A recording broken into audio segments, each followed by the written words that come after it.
రాజుల 2వ గ్రంథము 5వ అధ్యాయము. సిరియా రాజు సైన్యాధిపతి అయిన నయమాను అనునొకడుండెను.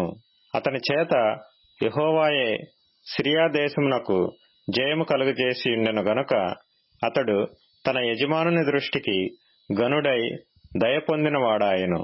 అతడు మహాపరాక్రమశాలి అయి ఉండెను గాని అతడు కుష్ఠరోగి. సిరియనులు గుంపు గుంపులుగా బయలుదేరి ఇశ్రాయేలు దేశం మీదికి పోయియుండిరి.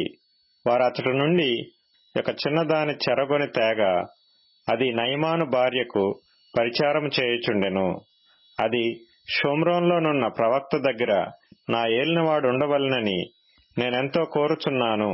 అతడు నా ఏలినవానికి కలిగిన కుష్ఠరోగమును బాగుచేయునని తన యజమానురాలితో అనెను. నయమాను రాజునొద్దకు పోయి ఇశ్రాయేలు దేశపు చిన్నది చెప్పిన మాటలను అతనికి తెలియజేయగా, సిరియా రాజు, నేను ఇశ్రాయేలు రాజునకు దూత చేత పత్రిక పంపించదనని ఆజ్ఞ ఇచ్చెను గనుక అతడు 20 మణుగుల వెండియు 1,20,000 రూపాయల బంగారును 10 దుస్తుల బట్టలను తీసుకొని పోయి ఇశ్రాయేలు రాజునకు పత్రికను అప్పగించెను. ఆ పత్రికలో ఉన్న సంగతి ఏదనగా, నా సేవకుడైన నయమానునకు కలిగిన కుష్ఠరోగమును నీవు బాగు చేయవలనని ఈ పత్రికను అతని చేత నీకు పంపించియున్నాను. ఇశ్రాయేలు రాజు ఈ పత్రికను చదివి వస్త్రములు చింపుకొని, చంపుటకును బ్రతికించుటకును నేను దేవుడనా? ఒకనికి కలిగిన కుష్ఠరోగమును మాన్పుమని నా యొద్దకు ఇతడు పంపుట ఏమి? నాతో కలహమునకు కారణము అతడు ఎట్లు వెదకుచున్నాడో మీరు ఆలోచించుడనెను. ఇశ్రాయేలు రాజు తన వస్త్రమును చింపుకొనిన సంగతి దైవజనుడైన ఎలీషాకు వినబడినప్పుడు అతడు, నీ వస్త్రములు నీవెందుకు చింపుకొంటివి? ఇశ్రాయేలులో ప్రవక్త ఒకడున్నాడని అతనికి తెలియబడినట్లు అతని నా యొద్దకు రానిమ్ము అని రాజునకు వర్తమానము చేసెను. నయమాను గుర్రములతోనూ రథములతోనూ వచ్చి ఎలీషా ఇంటి ద్వారము ముందర నిలిచియుండగా, ఎలీషా, నీవు యొర్దాను నదికి పోయి 7 మార్లు స్నానము చేయుము.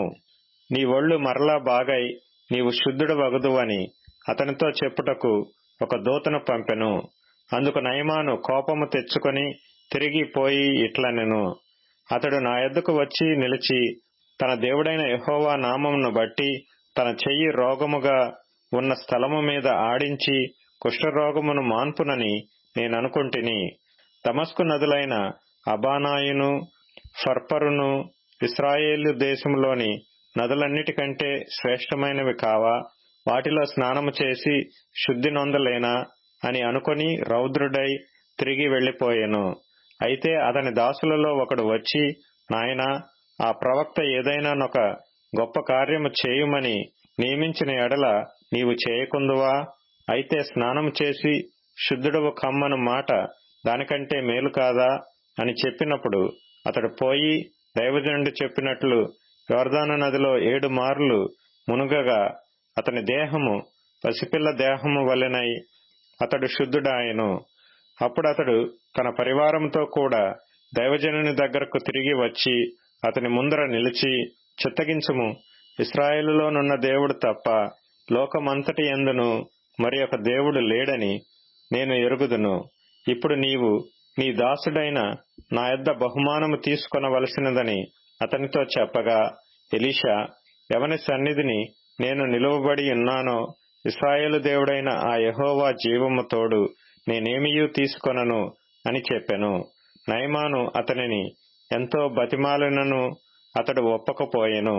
అప్పుడు యెహోవాకు తప్ప దహన బలినైనను మరి ఏ బలినైనను ఇతరమైన దేవతలకు నేనిక అర్పింపను.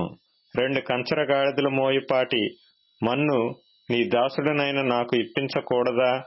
నా యజమానుడు రొక్కుటకు రిమ్మోను గుడిలో చొచ్చి నా చేతి మీద ఆనుకున్నప్పుడు నేను రిమ్మోను గుడిలో నమస్కారము చేసిన ఎడల రిమ్మోను గుడిలో నేను నమస్కారము చేసిన సంగతిని గూర్చి యెహోవా నీ దాసుడనైన నన్ను క్షమించునుగాకని నయమాను చెప్పగా, ఎలీషా నెమ్మది కలిగి పొమ్మని అతనికి సెలవిచ్చెను.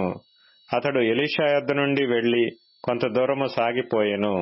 అంతట దైవజనుడైన ఎలీషాకు సేవకుడగు గేహజీ సిరియనుడైన ఈ నయమాను తీసుకుని వచ్చిన వాటిని అంగీకరించుటకు నా యజమానునికి మనసు లేకపోయెను గాని యెహోవా జీవము తోడు నేను పరిగెత్తుకొని పోయి అతని కలుసుకొని అతని యొద్ద ఏదైనను తీసుకొందుననుకొని నయమానును కలుసుకొనుటకై పోవుచుండగా నయమాను తన వెనుక నుండి పరుగున వచ్చుచున్న వానిని చూచి తన రథము మీద నుండి దిగి వానిని ఎదుర్కొని క్షేమమా అని అడిగెను.